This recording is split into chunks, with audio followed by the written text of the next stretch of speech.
A lot of this isn't going to make sense to you, and I'm sorry about that. I'm just going to start at the beginning, with the house.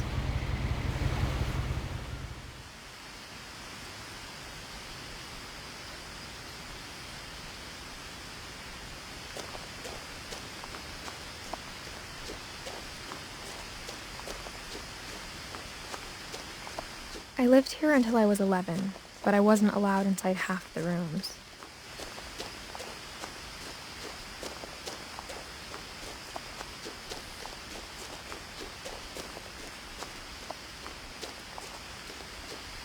I hadn't been back since my brother Lewis's funeral.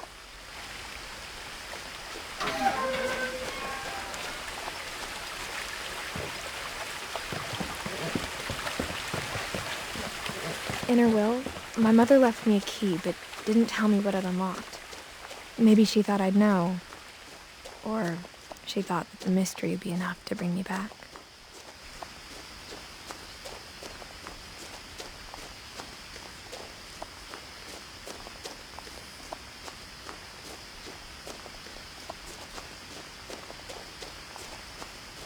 No one had driven this way in a long time, but I saw a few hoof prints.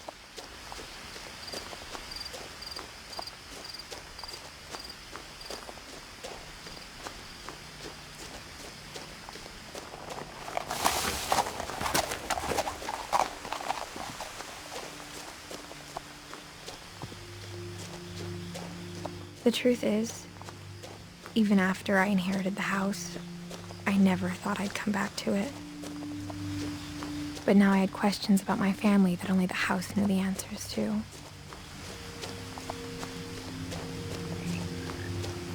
The house was exactly like I remembered it, the way I'd been dreaming about it.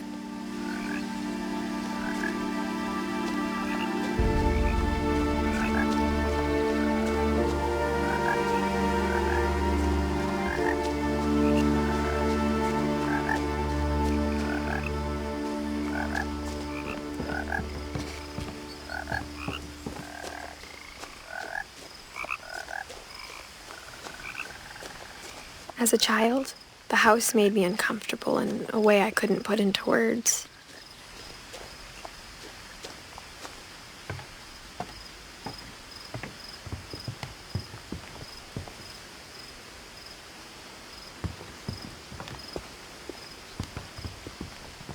Now, as a 17-year-old, I knew exactly what those words were.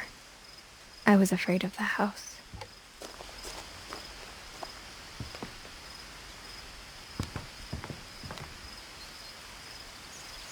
I hoped the key might unlock the front door. It didn't.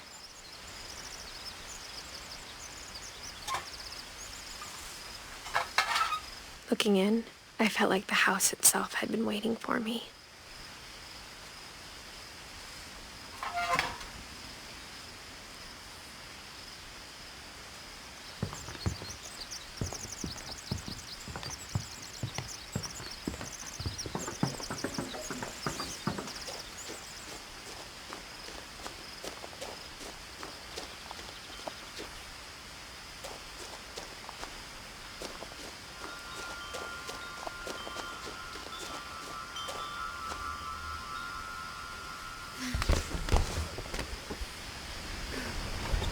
Crawling through the doggy door used to be a lot easier when I was 11.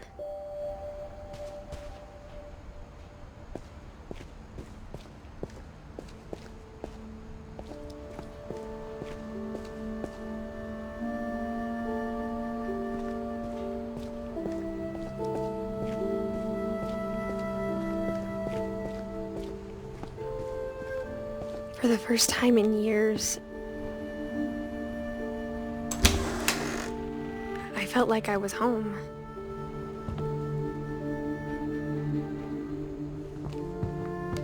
But instead of a family, there were just memories of one.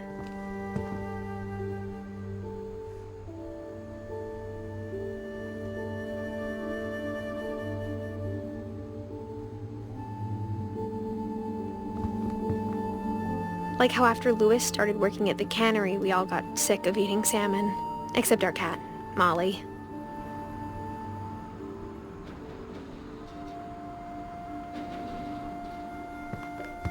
or how only one restaurant would deliver to our house, so we had Chinese a lot.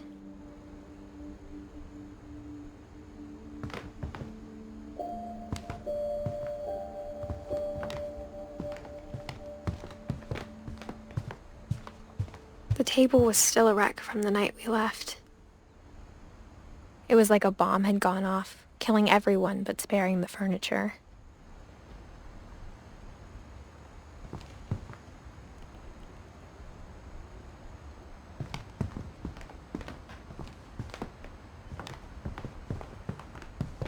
My mom was the only one of us who could imagine Great-Grandma Edie living in a nursing home.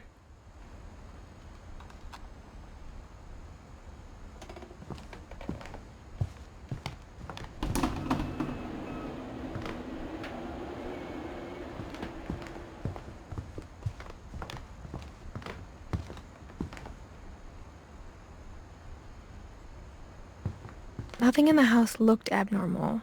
There was just too much of it, like a smile with too many teeth.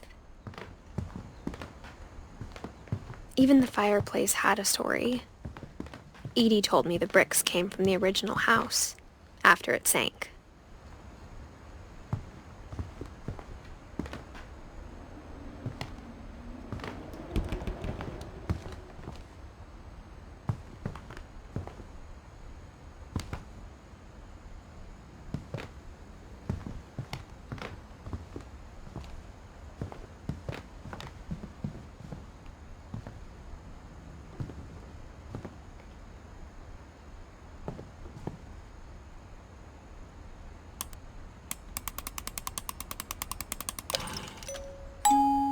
Great-Grandpa Sven built a music box for Barbara, along with the rest of the house.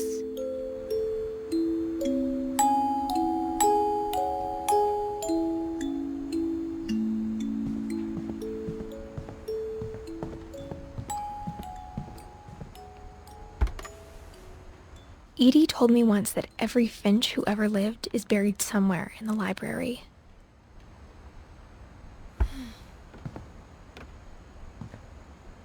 A lot of things got left behind in the whirlwind of that last night. My mom wasn't much of an optimist, but she never stopped believing that my brother Milton was alive.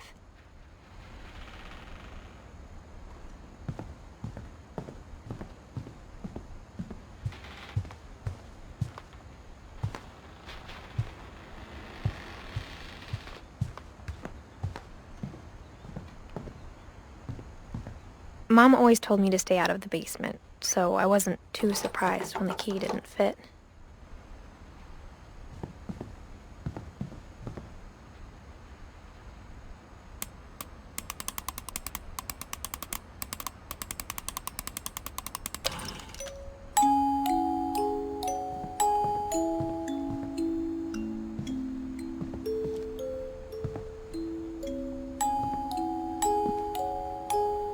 After Milton disappeared, Mom sealed up all the bedrooms.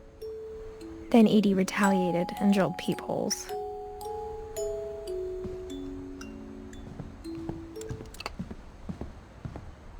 Whenever people ask me about my family, the first thing they always want to know about is Barbara.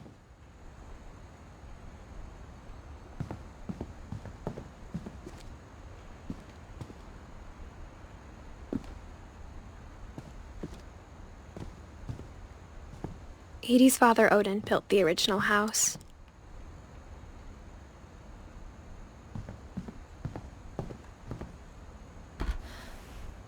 Barbara was a child star for 2 years, until America grew out of it.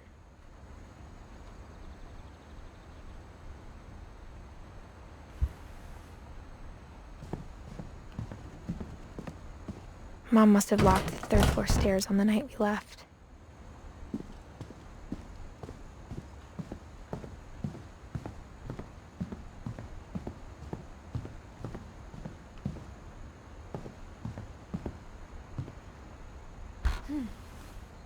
Molly always seemed like a girl I could imagine being friends with, if she hadn't died in 1947.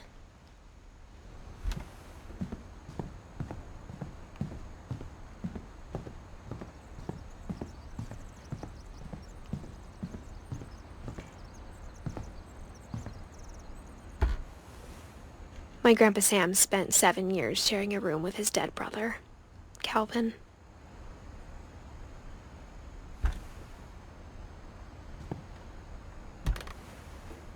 As a kid, I just assumed every house had peepholes and sealed rooms you weren't allowed inside of.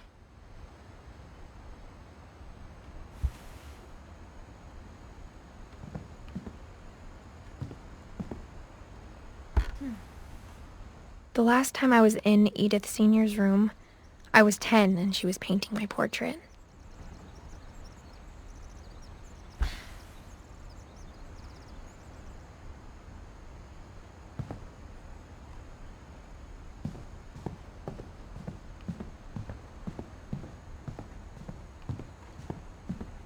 I spent a lot of time playing in Great Uncle Walter's room.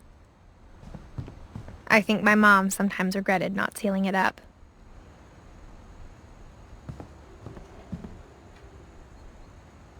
Lewis told me there were secret passages, but I never believed him.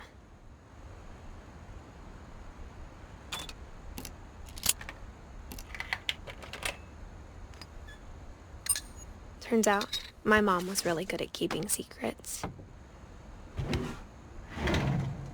Now it was time to find out what my mom had been afraid of.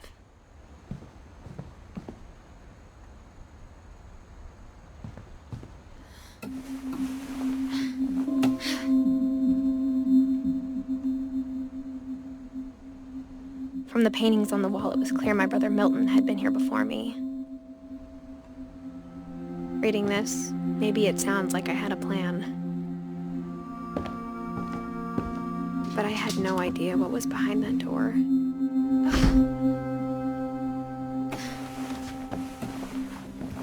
Just like I had no idea where all this was gonna lead. I grew up looking at Molly's room through the peephole. Molly's gerbil had a tiny bedroom with its own even tinier gerbil cage. Being inside for the first time, I felt like I'd stepped behind a painting.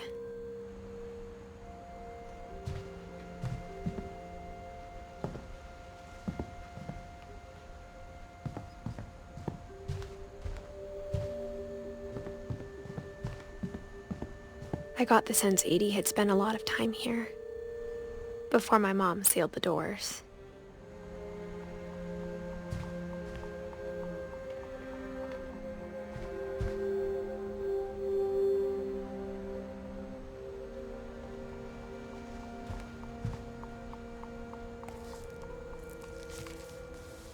December 13th, 1947.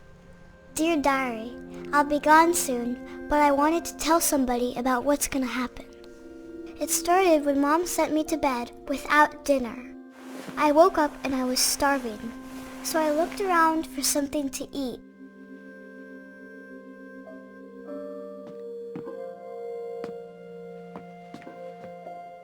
My Halloween candy was all gone.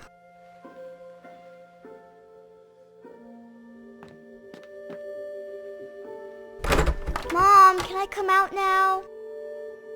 Sweetheart, it's late. Go to sleep.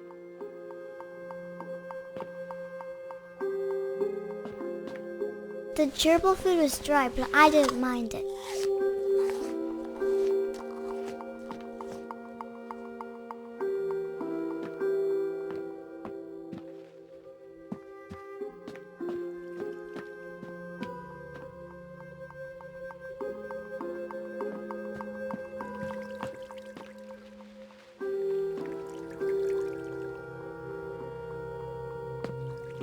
I thought about eating Christopher, but I held back.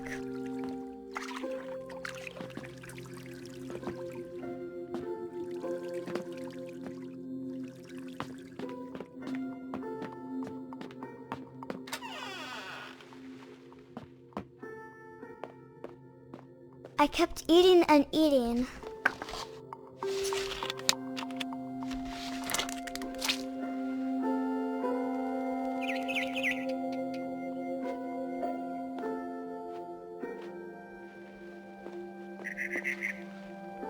I ate a lot of things that night.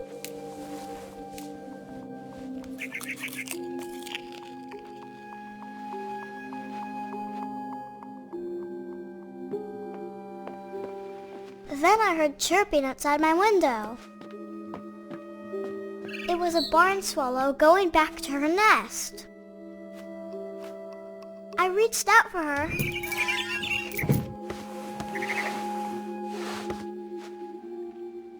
And suddenly, I was a cat.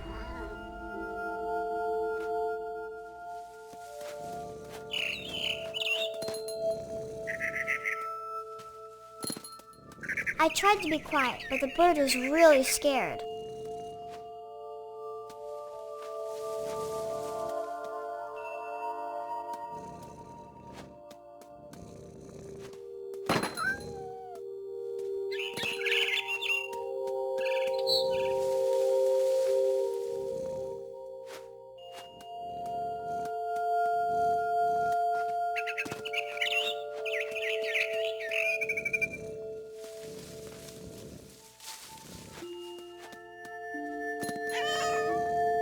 Mom and Dad didn't even look at me.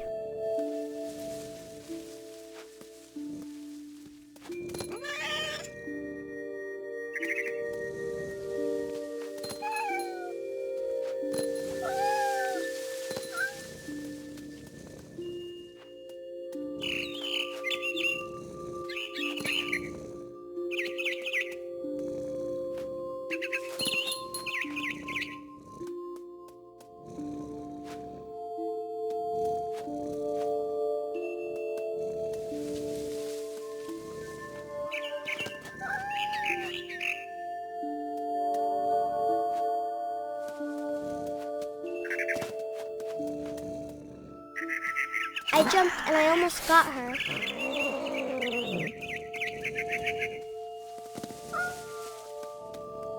I could tell she was getting really tired. Now I was up in the big tree.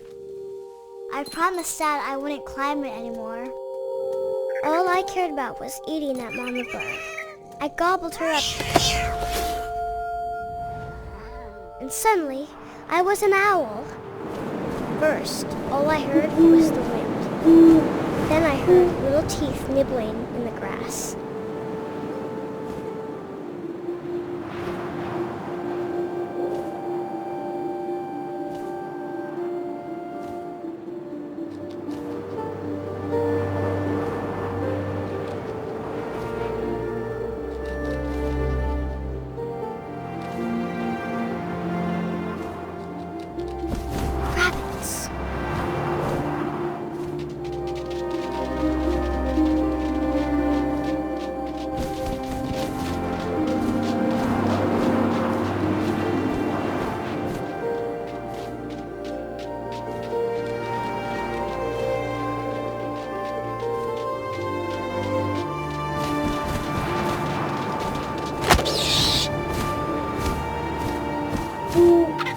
I imagined his face looking up and seeing mine through my talons. I swallowed him up, and I didn't chew one bit. Then I flew off to find something bigger.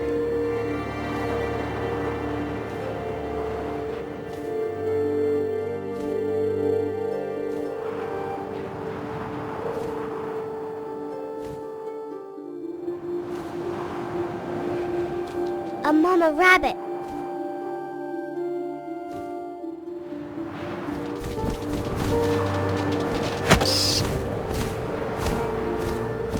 She was almost too big to carry. I started choking, but I couldn't stop eating. And suddenly, I was a shark.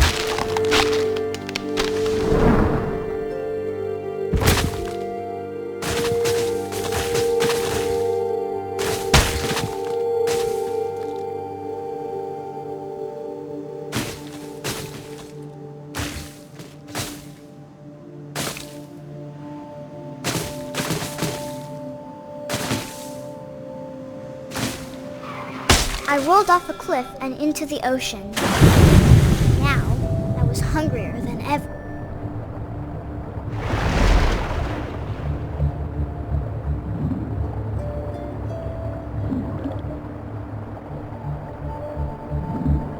I wanted fat, juicy seeds.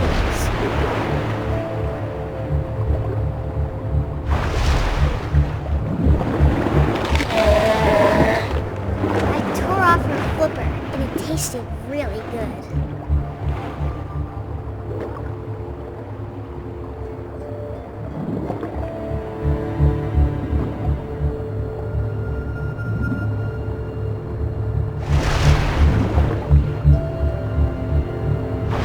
Grabbed on tight.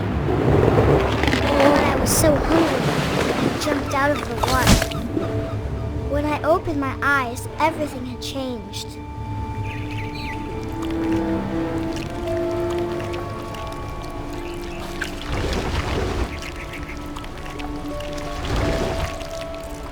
Now I was a monster, and I smelled people everywhere.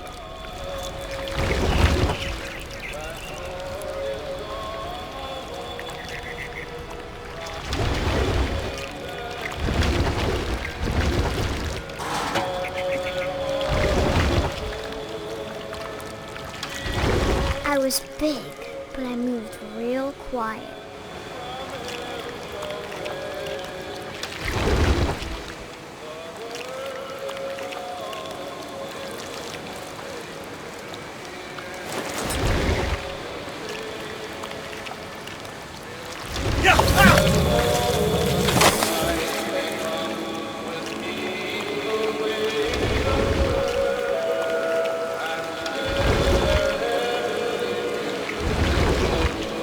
I wanted to stop, but also I didn't.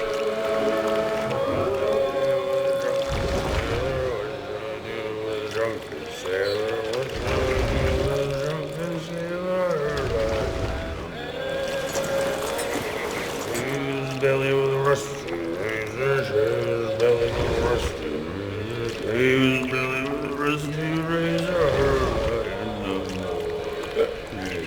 What shall we do with a drunken sailor? What shall we do with a drunken sailor? What shall we do with a drunken sailor? The captain's daughter, the captain's daughter.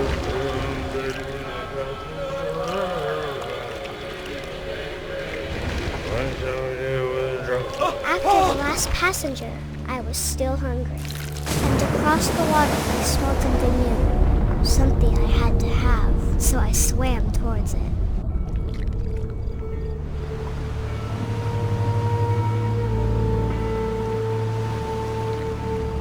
I slithered onto the sand, and the good smell went into an old pipe.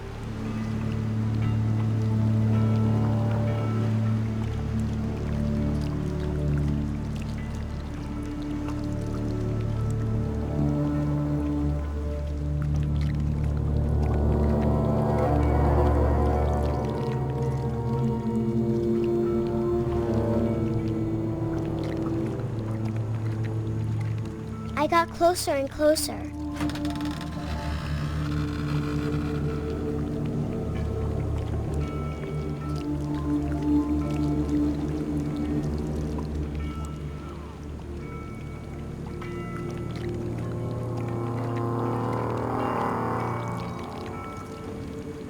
All my stomach started growling.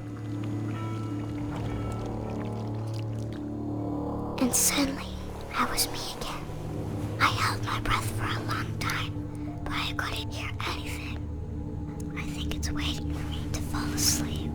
But it's not going to wait much longer. It needs to feed, and we both know I will be delicious.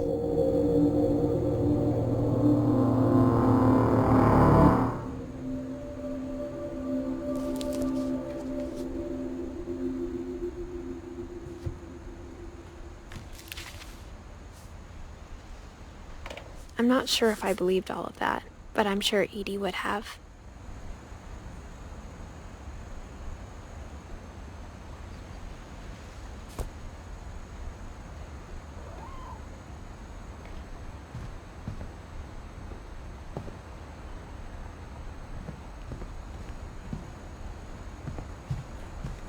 I can't describe it, but I felt like some part of Molly was still here.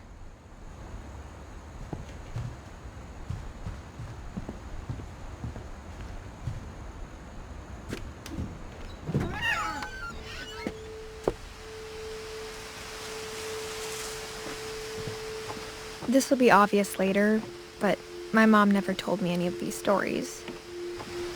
Edie would have, but Mom didn't like bringing up the past. Though, when we adopted a stray kitten, she was the one who named it Molly.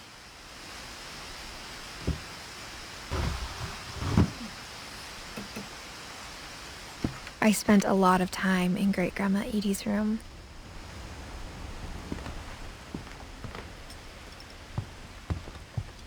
When Edie told people Sven was killed by a dragon, she could also have said he was building a dragon-shaped slide that collapsed.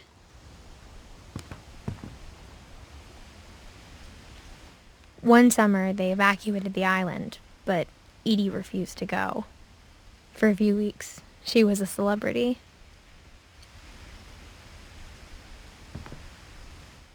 I hadn't thought of myself as Edith Jr. for a long, long time. Edie gave a big interview about a mole man living under the Finch house. My mom was furious.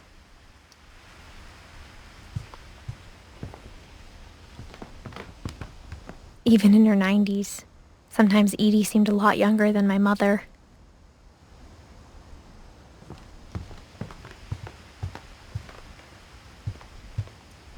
Louis died a week before we left, but Edie had already started to memorialize him.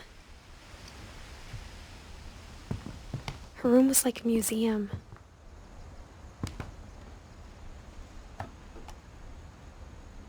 For 500 years, the Finches have been famous throughout Norway for their fortune and misfortune.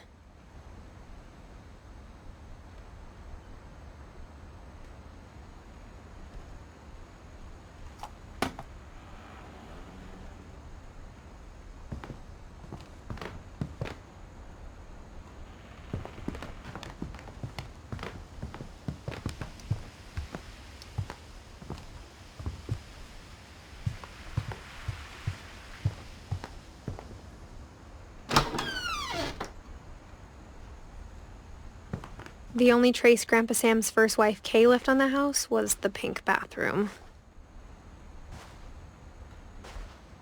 It was a pretty big trace.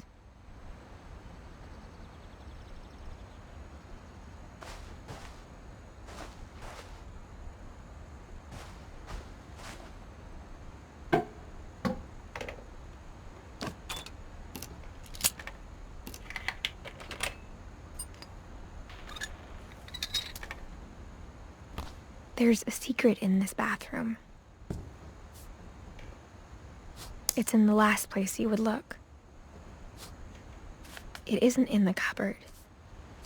It's hidden in this book.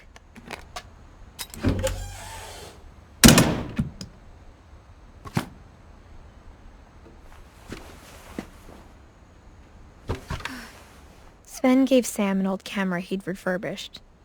He never put it down.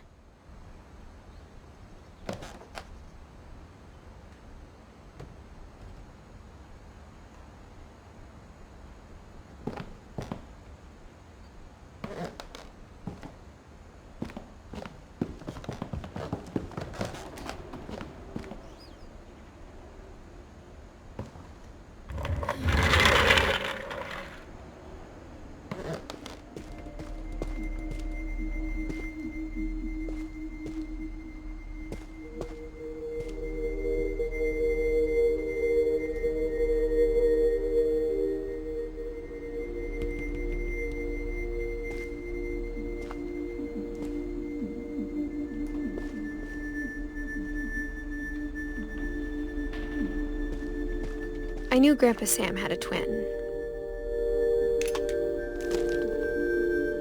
and that he never talked about him.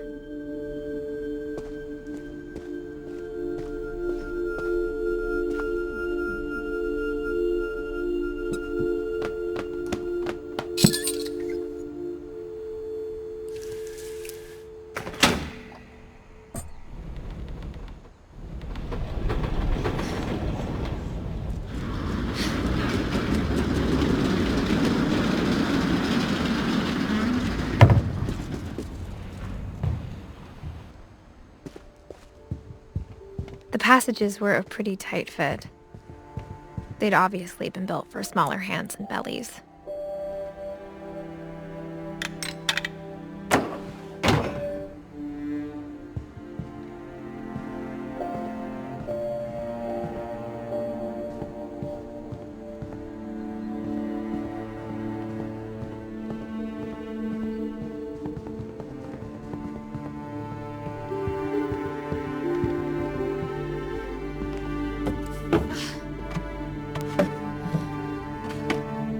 Growing up, I always thought of Barbara as a child star.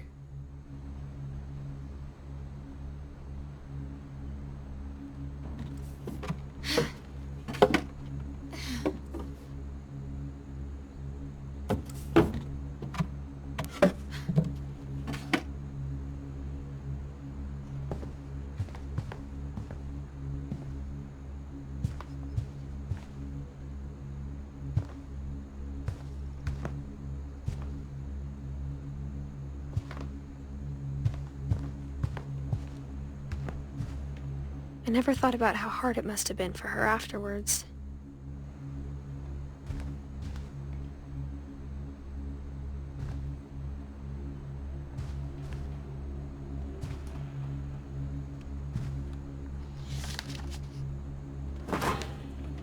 Of all the stories people wrote about Barbara's death, I'm surprised Edie saved this one.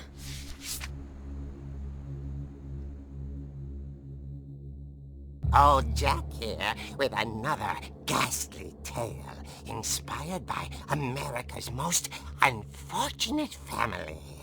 I'm calling it The Surprise Ending of Barbara Finch.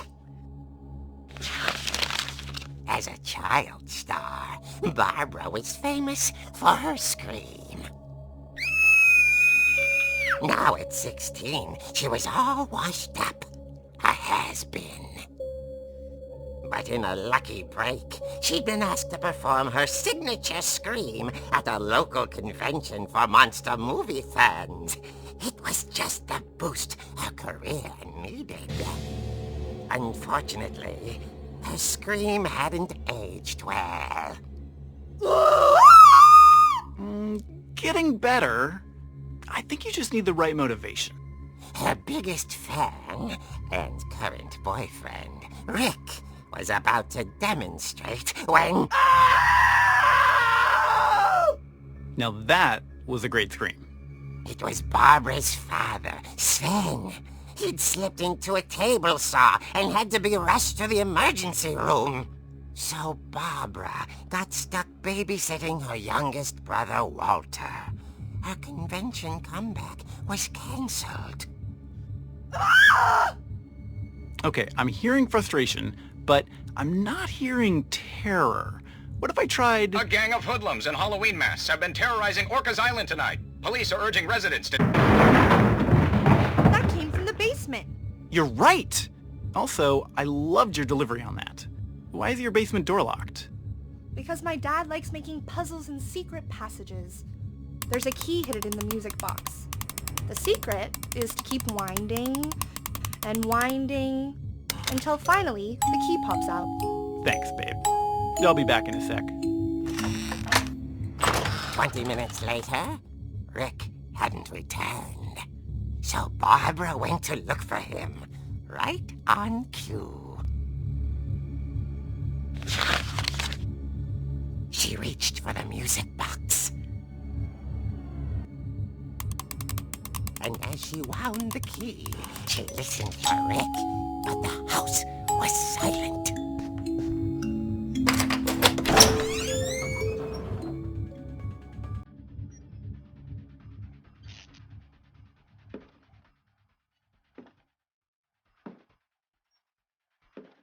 She found Rick's crutch and imagined the worst.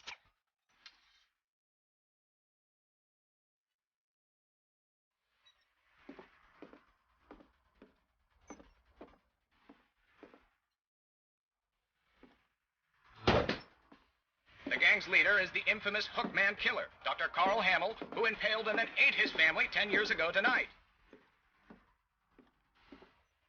The old fridge rattled and grew still.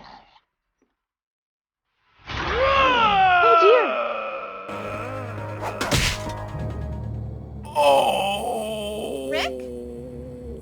Barb, relax. I was just trying to scare you to help you find your scream. Well, I'm not scared, Rick. I'm furious. Then act furious. All I'm getting from you now is that you're hurt and confused and She threw him out, but she kept a little something to remember him by. Barb, have you seen my other crutch? And she was still holding it when she fell asleep watching the Late Late Picture Show. Hours later... Barbara! Walter, what's going on up there? Ah! Okay, I'm coming up, but if this is a trick, you're dead, Walter.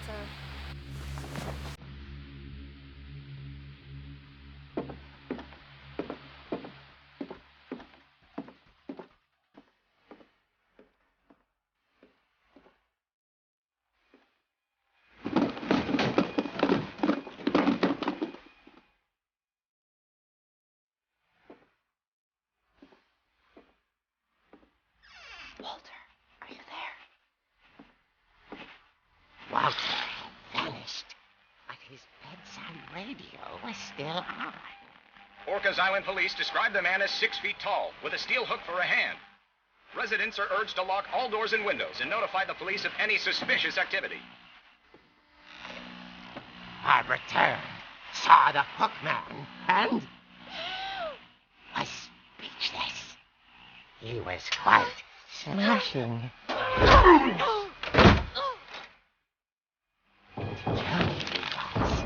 He couldn't get enough of Barbara. Okay, Barbara, there's got to be another way out of here. That night, she played her part beautifully.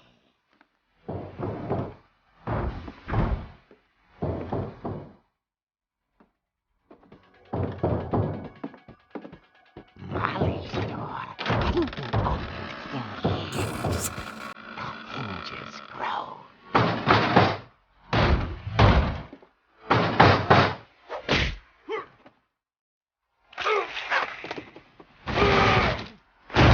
He wasn't moving, but she sensed the story might not be over yet.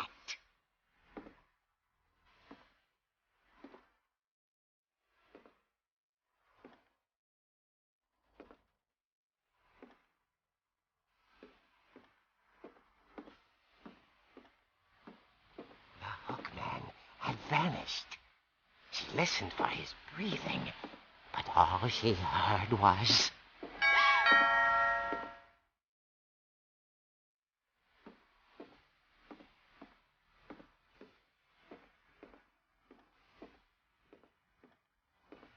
someone at the door was dying to speak to young Barbara. At the door, she heard whispering. It was coming from inside the house.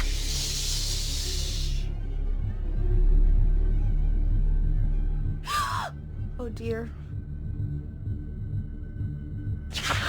The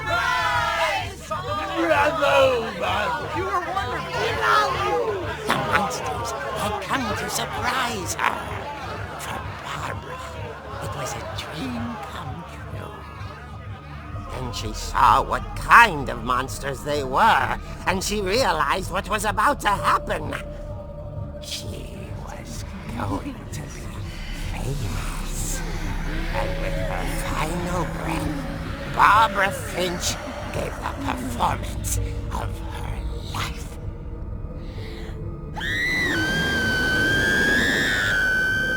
I wasn't there myself, but I hear Barbara was magnificent. Poor girl. She had a taste for stardom. But unfortunately, so did her fans.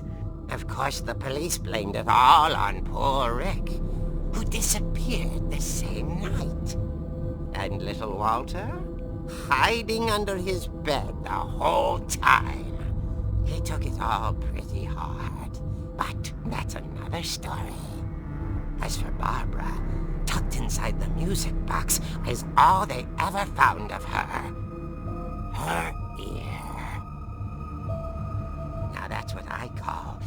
real eerie tale.